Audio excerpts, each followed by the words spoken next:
Messieurs, bonjour. Bienvenue à notre 20e web conférence. Vous êtes de plus en plus nombreux à nous suivre. Vous étiez 136 inscrits, toute taille d'entreprise, tout secteur d'activité. Il est vrai pour parler d'un sujet ô combien passionnant, avec des invités ô combien passionnants. Puisque nous allons ensemble échanger aujourd'hui sur les retours d'une étude que nous avons menée il y a quelques semaines sur la reconnaissance au travail. Donc, on fera un état des lieux ensemble et on se mettra en perspective quant à cette reconnaissance au travail.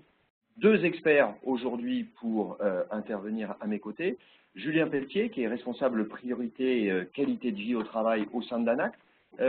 L'ANACT, peut-être un mot pour nous décrire Oui, l'Agence nationale d'amélioration des conditions de travail, qui est un conseil d'administration tripartite, les partenaires sociaux, de côté patronal et syndical, ainsi que le ministère du Travail. 300 salariés répartis sur toute la France avec des unités régionales qui interviennent dans les entreprises pour expérimenter des nouvelles méthodes de conduite du changement liées à la santé au travail, à l'évolution des compétences, à l'évolution des technologies, ou encore à la reconnaissance. Donc, on est en plein dans le cœur du sujet. Sylvain Niel, avocat en droit social, directeur associé dans le premier cabinet d'avocats d'affaires français, FIDAL, qu'on ne présente plus. C'est l'un des premiers cabinets d'avocats européens, en tout cas, très spécialisé dans le conseil d'entreprise, avec un partenariat ancien avec l'ANAC. On est un peu organisé d'ailleurs comme l'ANAC, puisqu'on a une centaine de bureaux régionaux qui interviennent dans toutes les matières qui concernent l'entreprise. Alors, je vous rappelle que vous avez la possibilité, si vous le souhaitez, de nous poser des questions via le chat. Elles s'afficheront directement sur mon écran et je pourrai répercuter aux intervenants les questions que vous souhaitez voir traitées. Peut-être pour démarrer en préambule, poser un langage commun, une définition et partager une définition commune de la reconnaissance au travail. Quand on parle reconnaissance, Julien, y a-t-il une définition? De quoi parle-t-on précisément quand on parle reconnaissance au travail? Je donnerais une définition concrète. Un système de reconnaissance, c'est d'abord des sources de reconnaissance. Est-ce que c'est le client qui reconnaît ma performance, mes résultats? Est-ce que c'est le manager, mes collègues, les collègues des autres unités? Donc, quelles sont les sources de reconnaissance disponibles dans l'entreprise? Le deuxième volet, c'est les objets de reconnaissance. Qu'est-ce que l'entreprise décide de reconnaître? Des compétences, des résultats, de l'effort, du temps de travail, de l'initiative. Et le troisième aspect, c'est les pratiques de reconnaissance. Les pratiques de rémunération, l'entretien annuel d'évaluation, les entretiens de progression, le soutien au quotidien, les outils de la reconnaissance. Donc, l'articulation entre les acteurs de la reconnaissance, les objets de la reconnaissance et les pratiques de reconnaissance constitue le système de reconnaissance. La conception de ce système de reconnaissance-là incite à faire ça en collectif, avec les IRP, avec les managers, les salariés, pour essayer de concevoir, d'articuler acteurs, pratiques et modalités de reconnaissance. Donc, on est plus sur un système, on est sur du multimodal, on est sur du multifactoriel. Et en fait, la genèse de cette étude a été la présence que nous avons régulière au sein des entreprises. Et force est de constater qu'à travers nos différents métiers et nos différentes interventions, on s'est aperçu que la reconnaissance n'était peut-être pas aussi largement pratiquée qu'elle devrait l'être. En tout cas, c'était notre pressenti. Raison pour laquelle on s'est dit, on va interroger les entreprises. Donc, nous avons mené cette étude avant l'été. Et un premier élément qui est intéressant, c'est le nombre de répondants, puisque nous avons eu plus de 423 répondants qui ont donné leur avis sur cette politique de reconnaissance, avec Julien, Sylvain, une répartition d'abord que nous avons orientée très sur les RH, mais ce qui est intéressant, qui est un des premiers indicateurs aussi, c'est qu'on a eu une partie non négligeable de personnes qui ont pris position autour de ça. Vous avez à votre écran, par exemple, 11% d'éléments de personnes de direction générale qui sont prononcés autour de ça. Donc, on voit que c'est un sujet transverse qui intéresse beaucoup de monde, y compris bien évidemment la fonction RH. Y compris la fonction RH, et je dirais, c'est un sujet sur lequel tout le monde doit être impliqué, et en premier lieu la direction générale, car une direction générale qui ne croit pas entre la relation entre la performance et la reconnaissance ne permettrait pas aux autres de se mobiliser sur un tel sujet. Alors, deuxième enseignement de cette étude, c'est le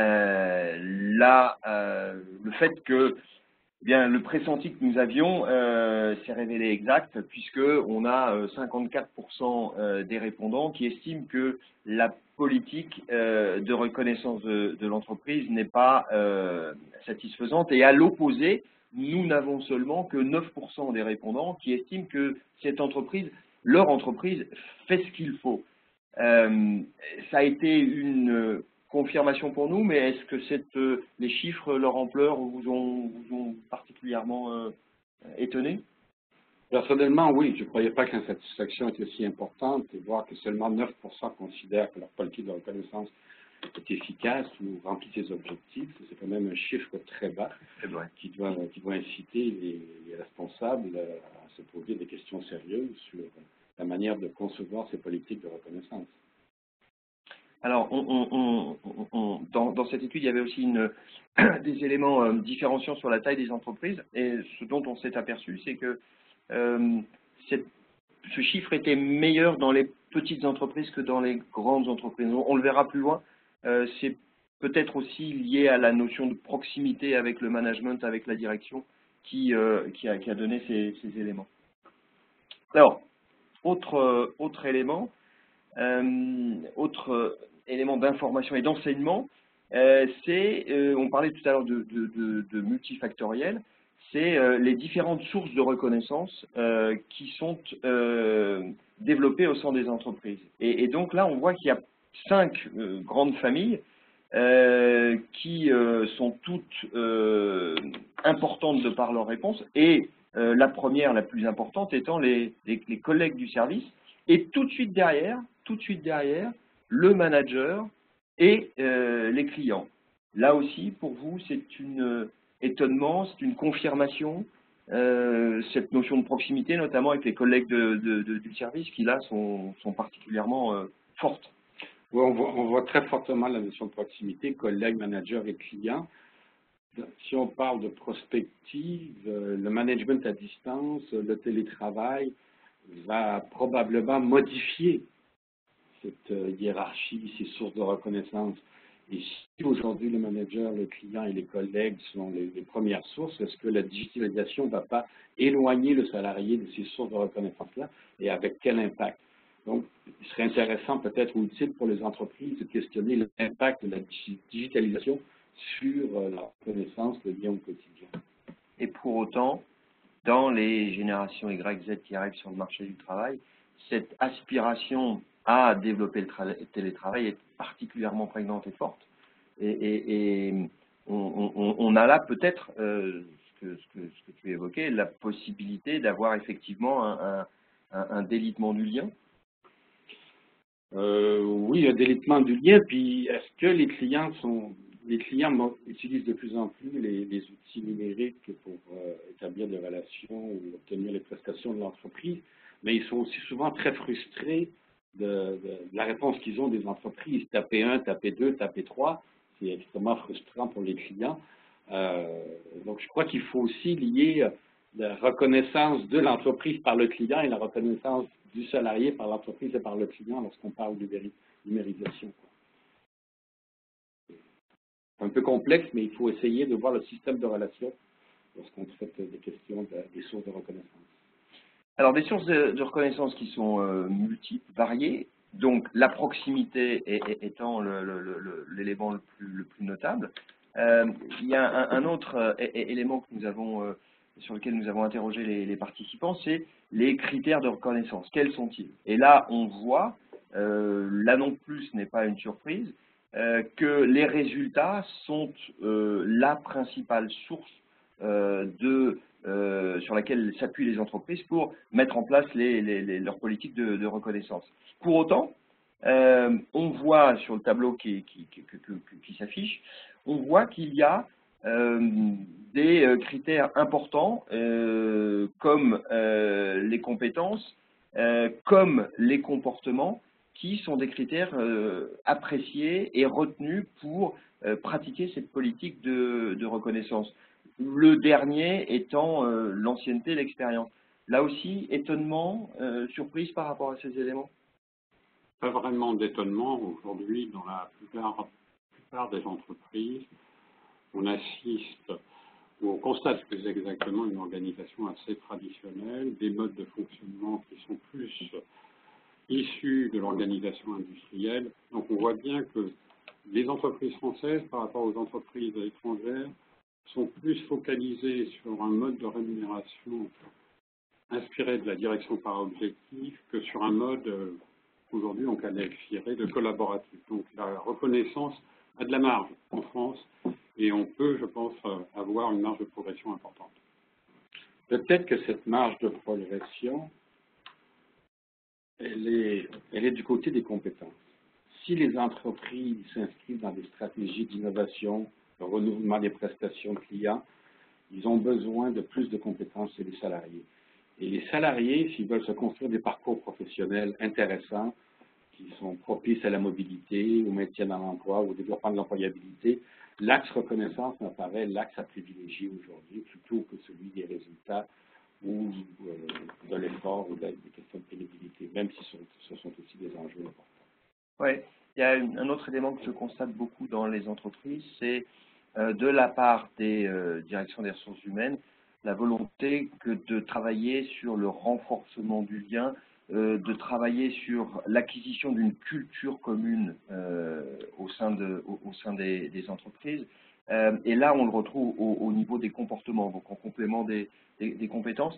C'est quelque chose qui, de plus en plus, est animé et attendu de la part des entreprises pour favoriser à la fois ce lien, à la fois cette culture commune et à la fois un mode de transversalité qui permet aux différentes entités de mieux communiquer, de mieux fonctionner ensemble. Et ça passe par les comportements.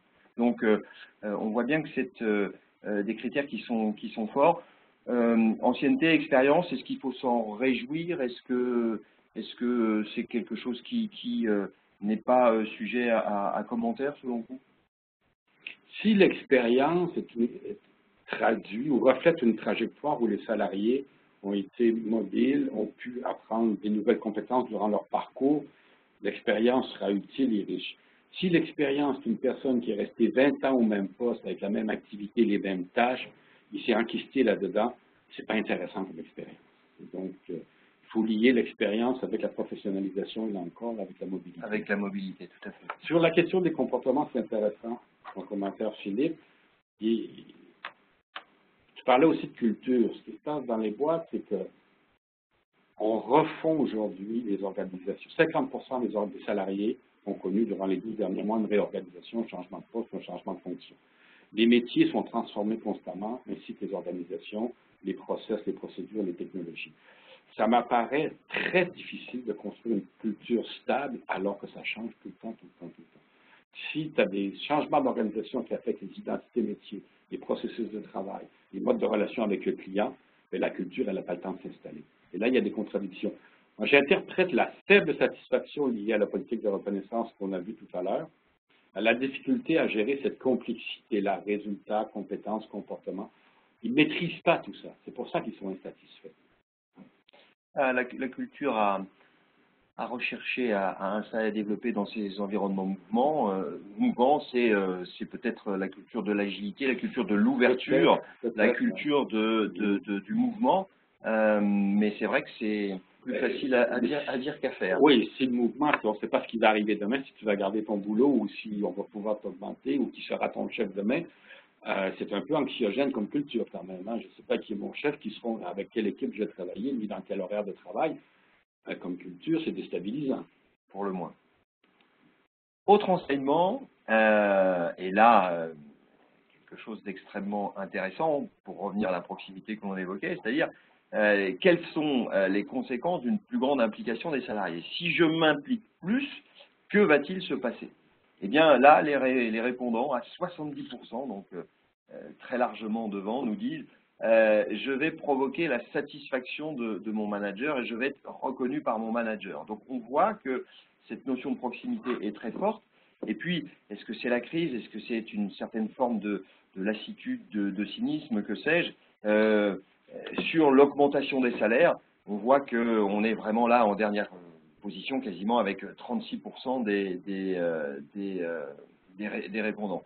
Donc, le manager est considéré par les répondants dans cette étude comme étant l'élément qui va avoir le plus de retour quant à un engagement du collaborateur.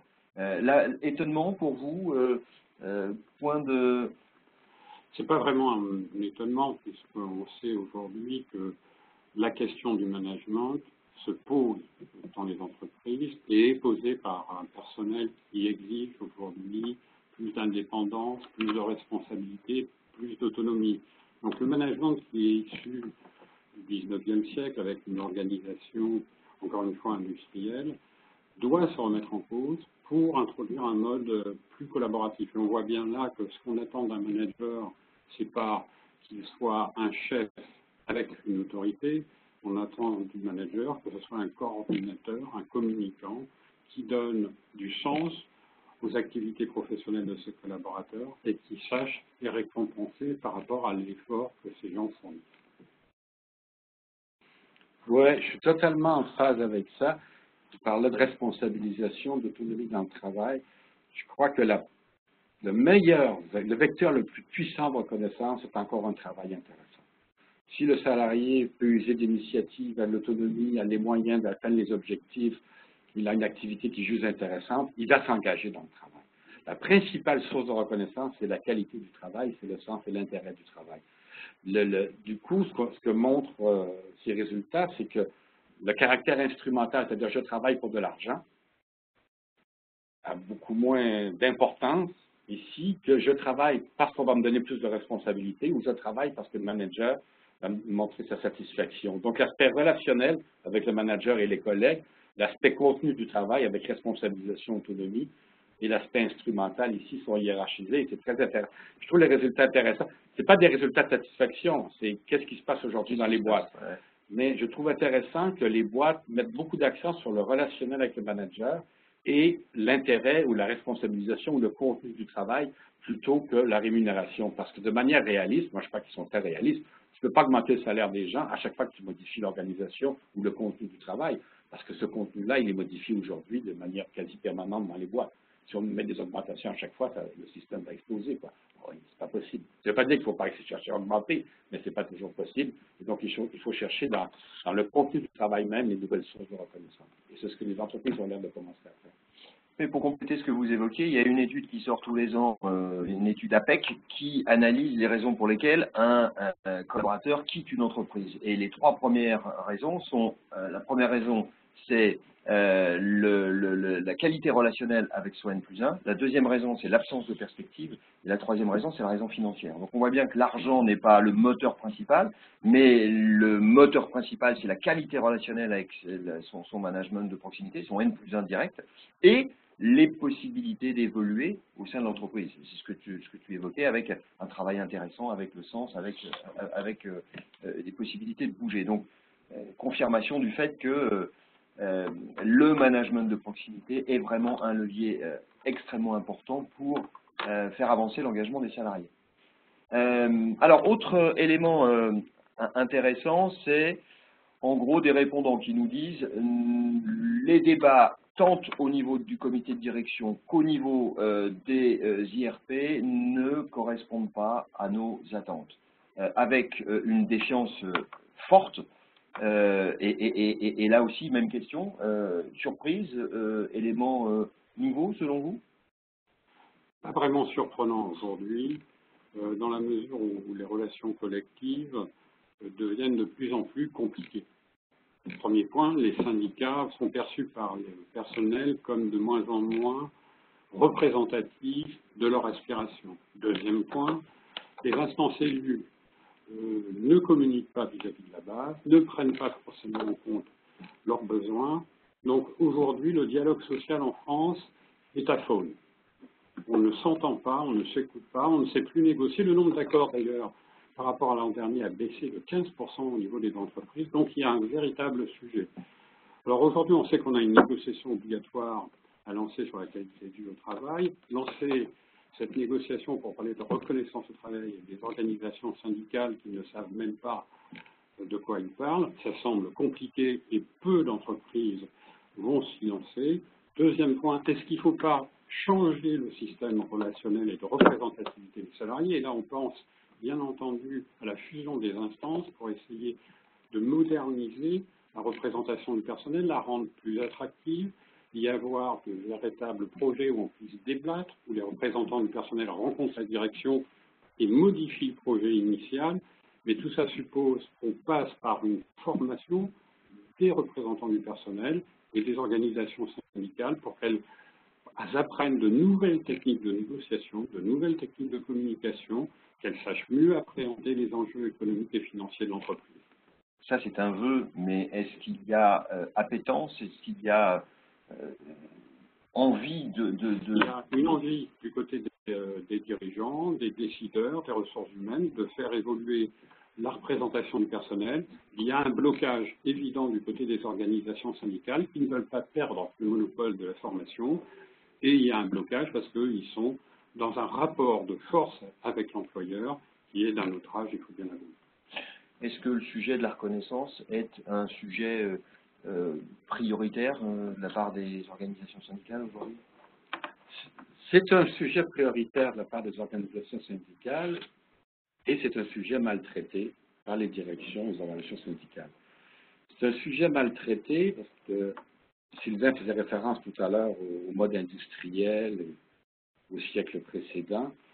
Le travail aujourd'hui, il est de plus en plus immatériel, cognitif, relationnel, et donc de plus en plus difficile à objectiver.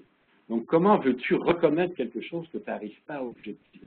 Les partenaires sociaux, de chaque côté de la barrière, arrivent mal à objectiver les caractéristiques du travail. Qu'est-ce qui fait enjeu dans le travail? Comment construire l'autonomie? Comment construire l'engagement? Comment construire le sens du travail, le contenu du travail? Comment valoriser ces aspects-là du travail et les reconnaître? Et ça, ils arrivent mal à le faire. Donc, un détour par des modalités de formation des partenaires sociaux des deux côtés pour comment objectiver le travail, qu'est-ce qui fait sens et qu'est-ce qui fait efficacité dans le travail. Est-ce que c'est la relation managériale? Est-ce que c'est l'autonomie? Est-ce que c'est l'intérêt au travail? Est-ce que c'est la relation d'équipe? Est-ce que c'est la relation client? Si tu dis tout ça, tu n'as rien dit. Et les entreprises peinent à objectiver dans ma boîte, dans mon unité, dans mon service, ce qui fait enjeu dans le travail, ce qui fait efficacité, c'est d'abord l'autonomie, ou l'initiative, ou la relation managériale, ou l'esprit d'équipe, ou la relation client. Aussi longtemps qu'ils n'arriveront pas à objectiver ce qui fait enjeu dans le travail pour le valoriser, ils n'arriveront pas à piloter les dispositifs de reconnaissance. Alors, il y a par le chat une question qui a été posée. Est-ce qu'on pourra visionner à nouveau cette conférence? Je rassure tous les participants. Oui, vous pourrez, la conférence est enregistrée et vous pourrez la visionner à nouveau en venant vous connecter sur le site Amplitude. J'en reparlerai tout à l'heure. Et je profite de cette intervention pour vous rappeler que si vous souhaitez nous poser des questions, vous pouvez, par l'intermédiaire du chat, nous solliciter. Autre élément que nous voulions partager avec vous, c'est un étonnement parce que autant il y a un constat de difficulté et d'insuffisance en matière de reconnaissance au travail, pour autant que nous disent les répondants, non, nous n'envisageons pas de changement de politique de reconnaissance. Alors, est-ce parce que, comme tu l'évoquais, les dirigeants, les partenaires sociaux ont du mal à identifier ce qu'il faut faire, qu'ils n'envisagent pas de pratiquer des évolutions au sein de l'entreprise? Je crois que ceux qui ont répondu ne maîtrisent pas la conception des systèmes de reconnaissance. Ceux qui maîtrisent, c'est dans le cadre des négociations, qui sont, tu ne l'as pas dit Philippe, mais il y avait une question ouverte sur la qualité des débats sur la reconnaissance dans le questionnaire, notre enquête, et on a eu plus de 300 verbatimes sur la nature des débats sur la reconnaissance dans l'entreprise, et ces verbatim étaient très clairs, qui disaient que tant du côté des directions ou des COMEX que du côté des instances représentatives du personnel, les débats étaient trop focalisés sur la rémunération, pas assez sur le contenu du travail et le sens du travail, trop focalisés sur la négociation et pas assez sur le management local, pas de prise en compte de la réalité du terrain, des positions enquistées dans des postures traditionnelles. Donc, du coup, dans cette dernière question, je crois que les gens expriment à la fois leur frustration et sans doute du réalisme en disant on ne maîtrise pas le système et on ne croit pas que ceux qui maîtrisent le système vont le faire évoluer malgré les dysfonctionnements qu'ils génèrent. Je crois que c'est ça que ça dit cette réponse-là. Alors, est-ce qu'il n'y a pas aussi une simple observation, est-ce qu'il n'y a pas aussi une absence de communication sur le lien entre performance et reconnaissance? Alors, j'en veux pour preuve, souvent on fait des études, et là on a une étude qui a été faite auprès de 50 groupes, interrogeant 664 000 salariés sur le rapport entre la politique d'engagement de l'entreprise et la performance financière. Et qu'est-ce qu'on constate?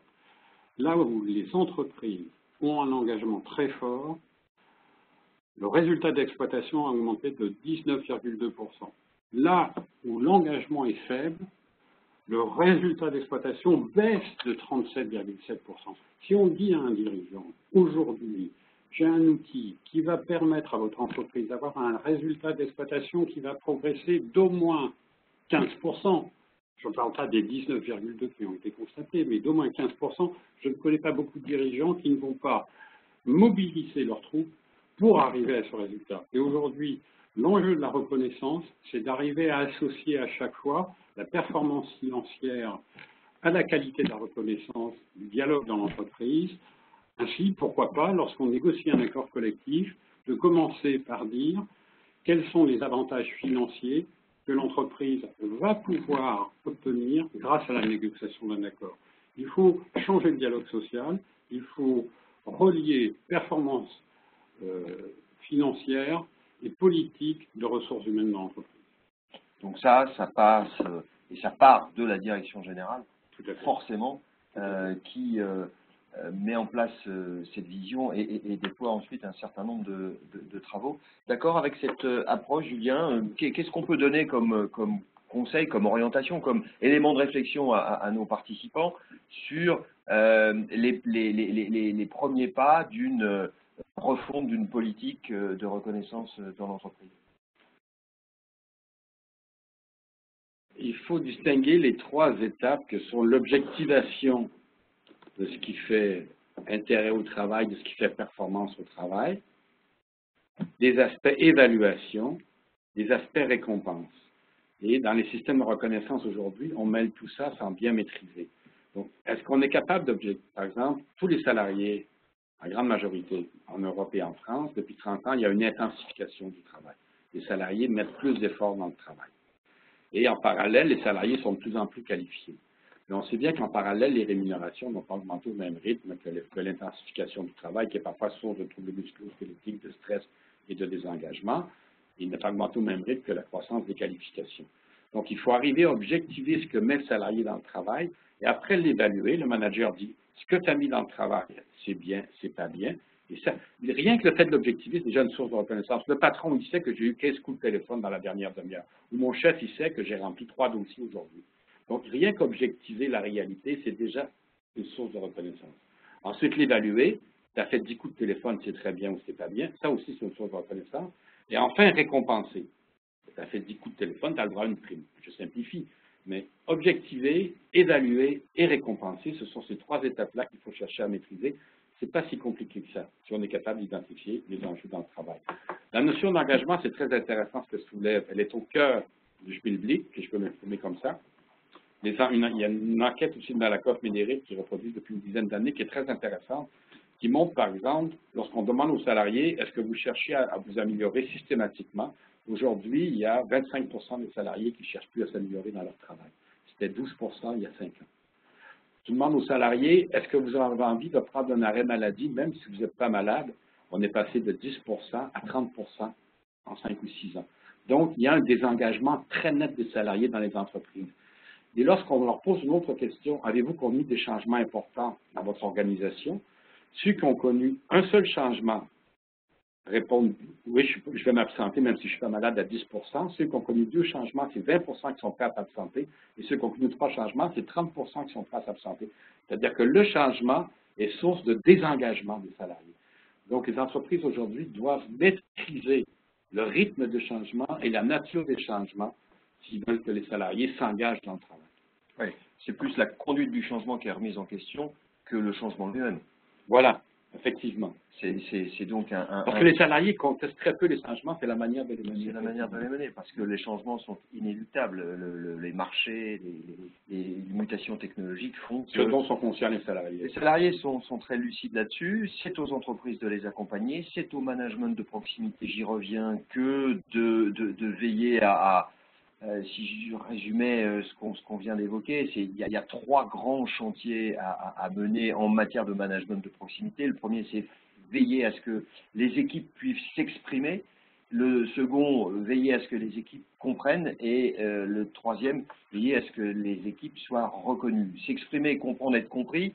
En résumé, c'est les 3 leviers de management essentiels pour favoriser la conduite du changement et pour éviter justement que ces changements soient mal vécus par les équipes. Une observation, oui. pour compléter. On parle beaucoup de l'entreprise, mais il ne faut pas oublier une chose, parce que je suis juriste, le législateur. Et je pense que le législateur ne doit pas non plus se tromper d'orientation pour inspirer l'organisation de l'entreprise. Je prends un exemple rapidement. Certains candidats au présidentiel préconisent à nouveau l'exonération des heures supplémentaires.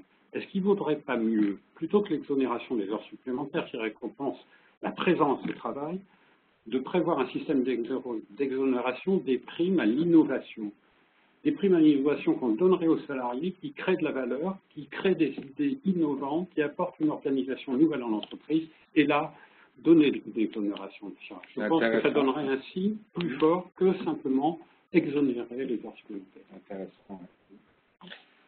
Donc on le voit, déficit de reconnaissance, pour autant appétence d'un grand nombre d'acteurs de se mettre en mouvement, mais difficulté à se décider et à se lancer. Donc on a évoqué quelques pistes qui passent par la direction générale, qui passent par l'association et le renforcement des liens avec les IRP, qui passent par la définition d'objectifs et de moyens de suivre ces objectifs. Si vous souhaitez en savoir plus, puisque nous arrivons à la fin de nos échanges, si vous souhaitez en savoir plus, vous avez les coordonnées de Julien, de Sylvain qui s'affichent ici. Vous aurez la possibilité de suivre à nouveau, je l'ai évoqué tout à l'heure, cette conférence qui a été enregistrée et qui sera sur le site. Et vous étiez sur cette récente conférence, sur cette dernière conférence, puisque quelqu'un m'a posé la question pendant notre intervention, 53 participants. Merci de votre fidélité. Merci Julien, merci Sylvain pour votre expertise. Et vous serez informés dans les prochaines semaines des nouvelles webconférences que nous vous proposons. Merci de votre fidélité et à bientôt. Au revoir. Au revoir. Au revoir.